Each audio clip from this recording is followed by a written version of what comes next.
Welcome to the Real News Network. I'm Anton Warrenchuk in Baltimore.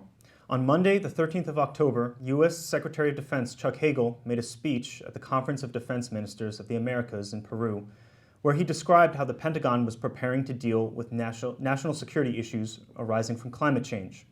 He said the following: "Climate change is a threat multiplier because it has the potential to exacerbate many of the challenges we already confront today, from infectious disease to armed insurgencies, and to produce new challenges in the future. These climate trends will clearly have implications for our militaries.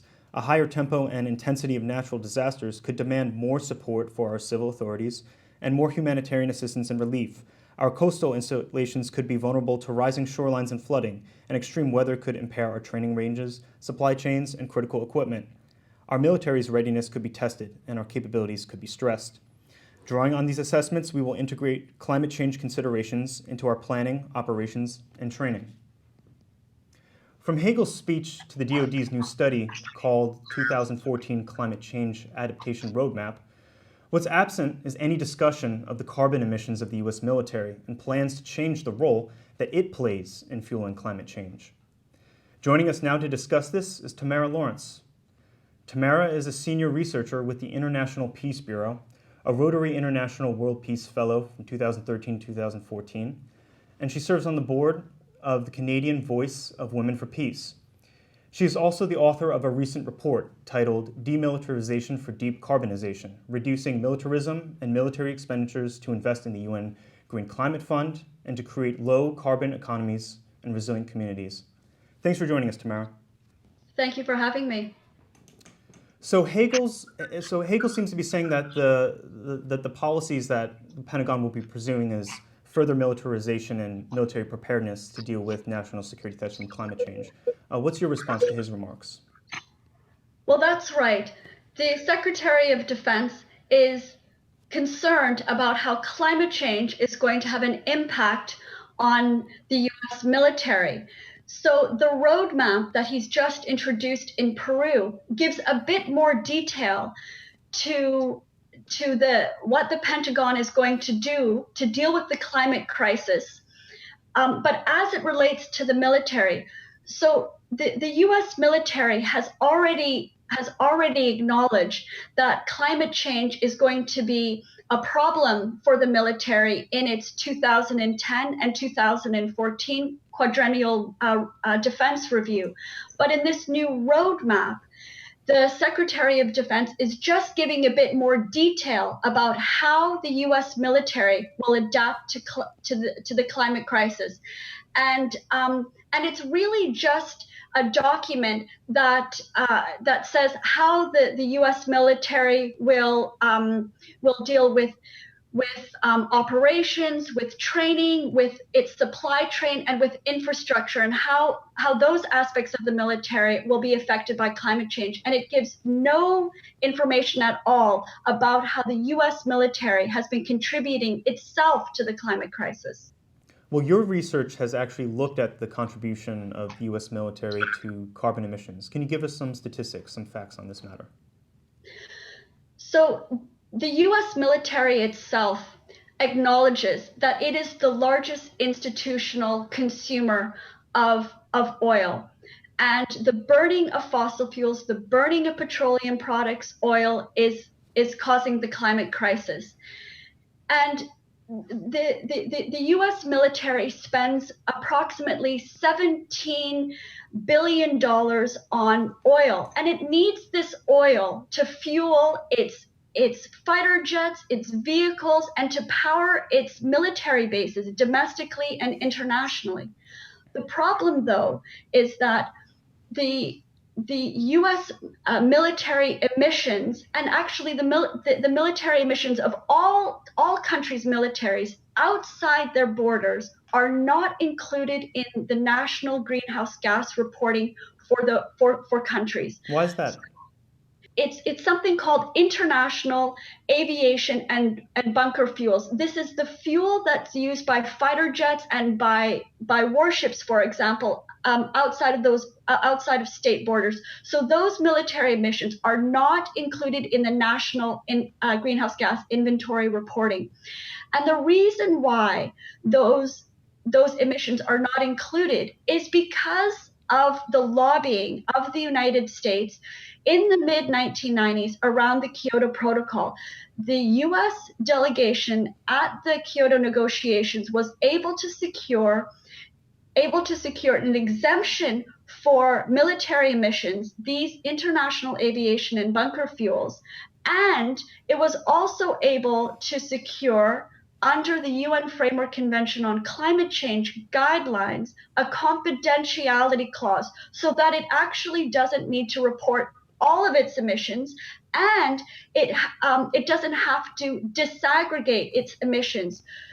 So right now, countries need to abide by the UN Framework Convention guidelines on reporting for greenhouse gases in all different types of sectors. So for transportation, for energy, for buildings, etc. But the military is not a separate category, and the military has these exemptions.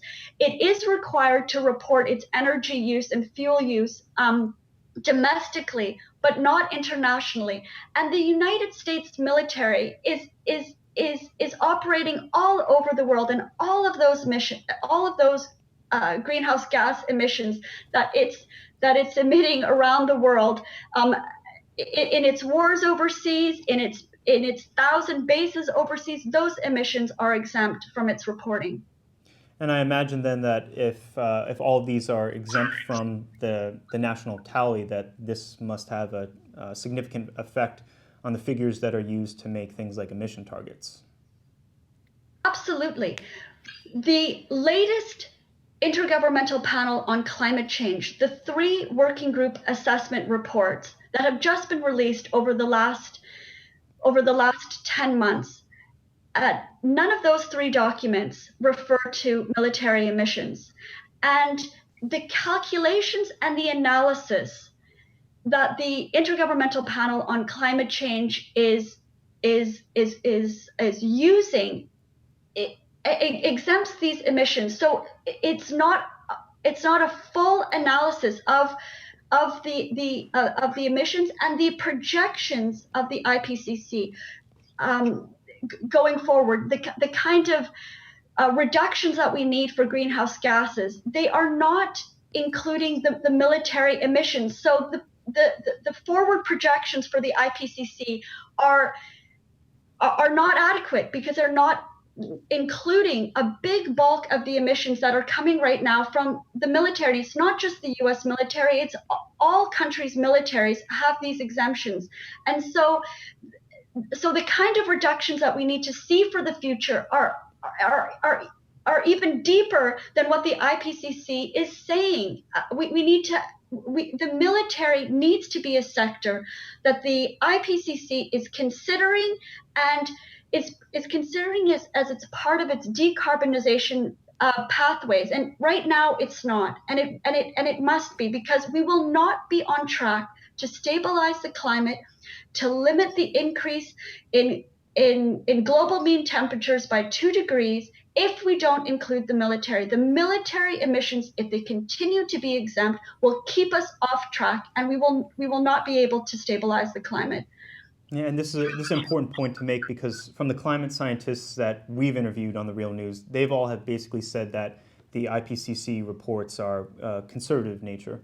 But point being, do you think that this issue of the military emissions being left off of the national tallies, do you think it will be brought up at COP21 summit in Paris?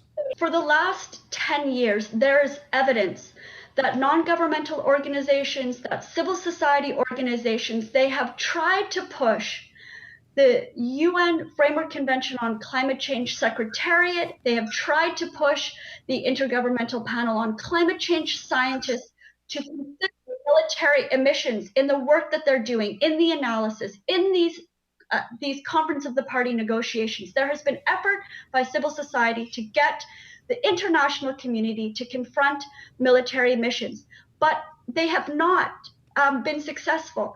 And we do not expect that this year at the COP20 meeting in Peru, or next year at the COP21 meeting in France, we do not expect that the that the UN Framework Convention for Climate Change will put on their official agenda the issue of military emissions. It is going to be up to global civil society to mobilize, to unify together, and to force the Secretariat and to force the IPCC to confront this issue. And state governments must confront this issue. We can no longer allow military emissions to be exempted anymore, because we will never be able to get the stabilization of the climate if we continue with these exemptions.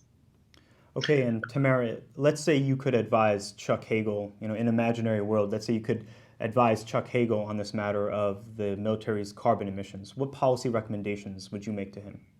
It was Chuck Hagel as senator in the mid-1990s that led the Senate campaign to prevent Congress from ratifying the Kyoto Protocol. He was working at the time with the defense community, with the foreign affairs community, to kill the Kyoto Protocol for the U.S. and the U.S. has never signed and has never ratified it. And actually, even 16 years ago, Hagel, in many speeches and in many documents, denied the veracity of the science of climate change. So he has prevented progress from being made on the climate crisis, and he has been the one that has undermined efforts to collaborate internationally on dealing with the climate crisis. But today, this week in Peru, he's telling the other ministers of defense in the region, oh well, we would like to collaborate with you on the issue of climate change. But he's been the one that's been most obstructive and has prevented the United States from being a collaborative party on dealing with the climate crisis. So I would actually hold Chuck Hagel to account for his record on climate change. And in terms of policy recommendations now, the U.S. government, the international community has to face the fact that if we are going to be serious about climate change mitigation and adaptation, we must at the same time be serious about peace and disarmament. We must demilitarize foreign policy. Because we will not be able to stay within the carbon budget that has been identified by the Intergovernmental Panel on Climate Change. We simply are not going to be able to maintain this huge military of the United States and all of these wars and still protect the climate. It's just not going to be possible. So the U.S. government and the Secretary of Defense, if they really are concerned about the climate crisis, or if they're concerned about future generations, they're going to have to get serious about demilitarization. Okay, Tamara Lorincz, Senior Researcher at the International Peace Bureau. Thank you so much for joining us. Thank you very much. And thank you for joining us on the Real News Network.